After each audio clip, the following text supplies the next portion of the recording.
Can you tell the difference between this and this?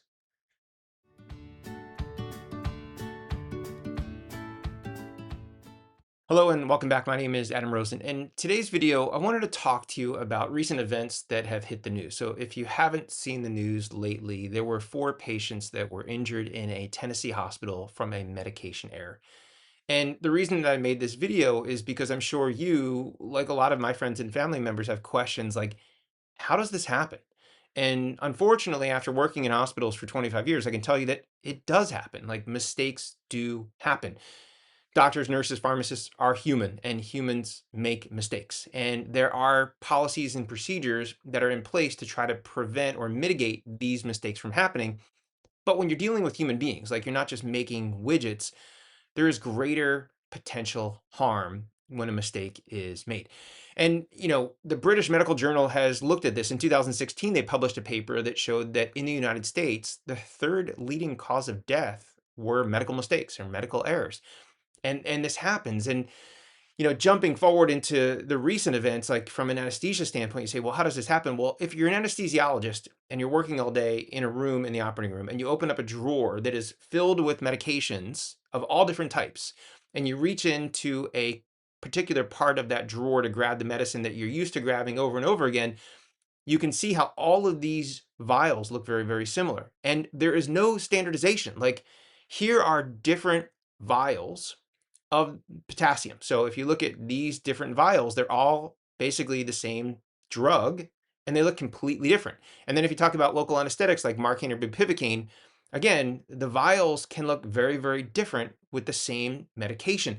And in 2019, there was this article that talked about addressing these lookalike medications and trying to put in place policies and procedures to prevent these similar lookalike medications from being purchased. And the National Association of the Boards of Pharmacy even recommends that if you're a pharmacist or a hospital system that's ordering these medications, that you're not just buying from the cheapest vendor, that you're actually looking at what meds you need and what do those vials look like, and making sure that you're not buying inventory that looks like other medications. Because currently there is no standardization across the board in the United States for what these vials and colors indicate.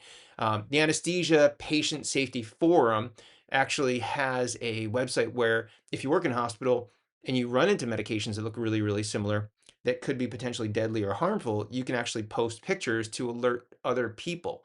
Now, from an anesthesia standpoint, again, like, you work for, 8, 10, 12, 14 hours a day.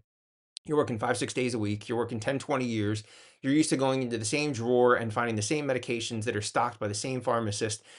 But it just takes one mistake for someone to put the wrong drug in the wrong compartment and for someone to pick up the wrong medication, especially in the midst of an emergency where you don't have time to look at the label and the expiration date, and the patient gets the wrong medication.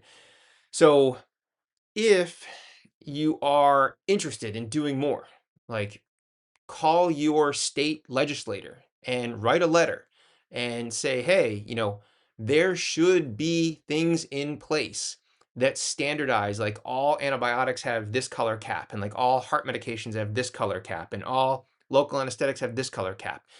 And at least it would be something that would narrow the margin of error because different classes of drugs would have different colors. Currently, there is no standardization, and that's why some of these errors can and do and will occur.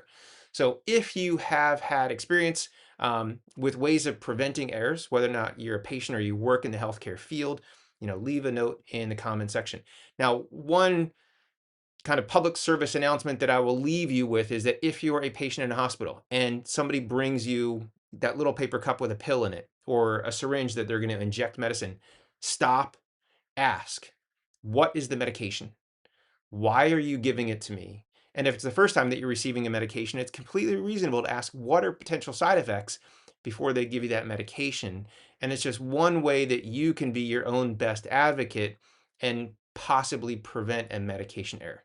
So I hope you found this information helpful. Thanks for watching. Until next time, stay safe.